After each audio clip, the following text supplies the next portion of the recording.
most of the influencing minds and mind control stuff is not subliminal. It is true that a lot of the technologies used are very conducive to that, specifically television and video stuff. So the more you put yourself in front of the boob tube and those kind of screens, the more susceptible you are. That's true. The other part of it is that the more you put yourself in those situations, the more you're getting the propaganda that the controllers of that technology and those channels want you to get. And as we know, it's all corporate control, right? So they want you to be conditioned to buy things and become a consumerist. Also, have you ever heard of this research? You know, it's been done more than once. Back in the Gulf War, did this research, the first Gulf War, 91, right? Found that the more people watched CNN news about that war, the less they knew about that war. The more you watch the news, the less you knew. So you don't learn the history of the region, you don't learn the background and the buildup of that war, you don't learn what the really consequences of that war are, you don't learn about the decision making, you don't learn about the dirty history, none of it. All you get is, oh, this is a great little war, shock and awe, we're going in and we're doing great things to this bad guy. Because you people and 62 million other Americans are listening to me right now. Because less than 3% of you people read books. Because less than 15% of you read newspapers. Because the only truth you know is what you get over this tube. Right now, there is an entire generation that never knew anything that didn't come out of this tube. This tube is the gospel, the ultimate revelation. This tube can make or break presidents, popes, prime ministers. This tube is the most awesome goddamn force in the whole godless world. And woe is us if it ever falls into the hands of the wrong people. Television is not the truth. Television is a goddamn amusement park. Television is a circus, a carnival, a traveling troupe of acrobats, storytellers, dancers, singers, jugglers, sideshow freaks, lion tamers, and football players. We're in the boredom-killing business. You are an old man who thinks in terms of nations and peoples. There are no nations. There are no peoples. There are no Russians. There are no Arabs. There are no third worlds. There is no West.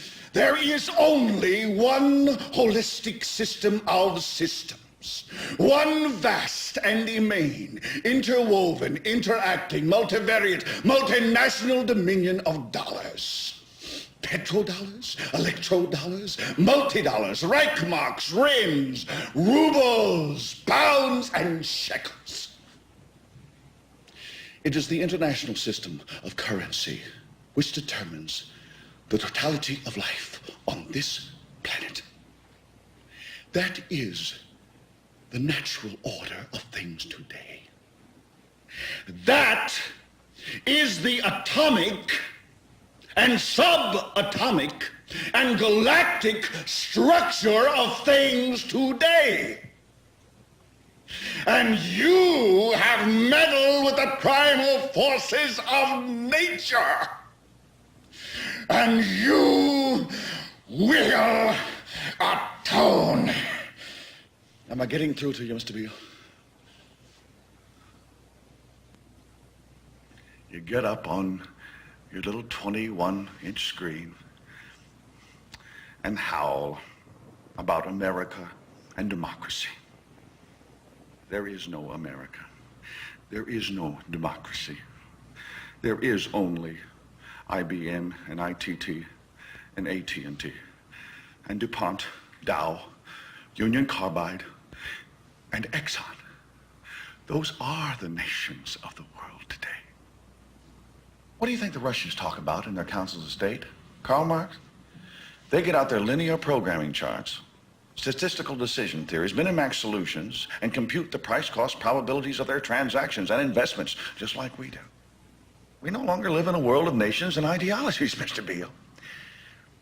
The world is a college of corporations, inexorably determined by the immutable bylaws of business. The world is a business, Mr. Beale. It has been since man crawled out of the slime. And our children will live, Mr. Beale, to see that perfect world in which there's no war or famine, oppression or brutality.